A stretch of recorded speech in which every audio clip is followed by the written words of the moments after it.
নারী কখনো কথা দিয়ে কথা রাখতে পারে না, কারণ নারী একজনকে স্বপ্ন দেখায় আর একজনের সাথে ঘর বাঁধে।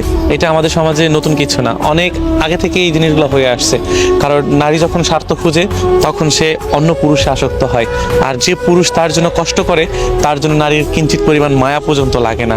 এটা আমাদের সমাজে হয়তোবা অনেক আগে থেকে এই জিনিসগুলো হয়ে আসছে, কিন্তু আসলে এটাই সত্য যে আমরা যতই ভালোবাসার পিছনে ছুটি না কেন, পুরুষ ভালোবাসা মানুষের জন্য যতই কষ্ট করুক না কেন, যদি ওই নারী স্বার্থপর হয় তাহলে ওই পুরুষ ওই নারীকে কোনো দিনও পাবে না।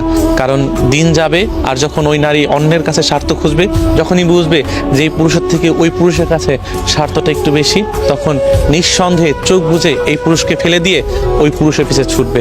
এটাই নারী। কারণ নারী কথা দিয়ে কথা খেলাপ অনেকবারই করেছে। কারণ নারী কথার পিছে ছোটে না, নারী শুধু তার স্বার্থের পিছে ছোটে। হয়তোবা এটা দেখলে অনেক মানুষ বলতে পারে যে নারী, সব নারী এক না। আমি আসলে সব নারীকেও বলতে চাচ্ছি না, কিন্তু অধিকাংশ নারী এই জিনিসটাই ঘটে। কারণ ভালোবাসা মানুষ থাকাকালীনও সে অন্যের জন্য, অন্য কারোর কাছে যাওয়ার জন্য স্বার্থ খোঁজে। কারণ যখনই স্বার্থ দেখে তখনই সে অন্য পুরুষকে আপন করে নেয়।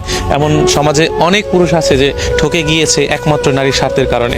কারণ তাদের ভালোবাসা সত্যি, সংসার করবে এটাও সত্যি, সারাটা জীবন একসাথে থাকবে এটাও কথা দিয়েছে, কিন্তু দিন শেষে ওই নারী স্বার্থের কারণে অন্য পুরুষের হয়ে গিয়েছে। আর যে পুরুষ স্বপ্ন দেখেছে সে পুরুষ সারাটা জীবন ওই নারীকে মনে রেখেছে, অথচ দেখেন ওই নারী ওই পুরুষের নামটা অবধি পর্যন্ত মনে রাখে না। অথচ নারী বলে বেড়ায় যে নারী নাকি ভালোবাসার জন্য সেরা, নারী নাকি ভালোবাসার জন্য সবসময় সেরা হয়ে থাকে, সে নাকি সংসারের জন্য জীবন দিয়ে হলেও সবকিছু করে। হ্যাঁ, এটা করে, তবে এরকম নারী পাওয়ার জন্য ভাগ্যের দরকার আছে। আসলে সব পুরুষের ভাগ্যে এরকম নারী জোটে না। আর আমরা যখনই ভালোবাসা মানুষের জন্য আফসোস করি তখনই আমাদের কাছে ওই সব নারী জোটে যে নারীগুলো স্বার্থের জন্য অন্যের পিছে ছোটে।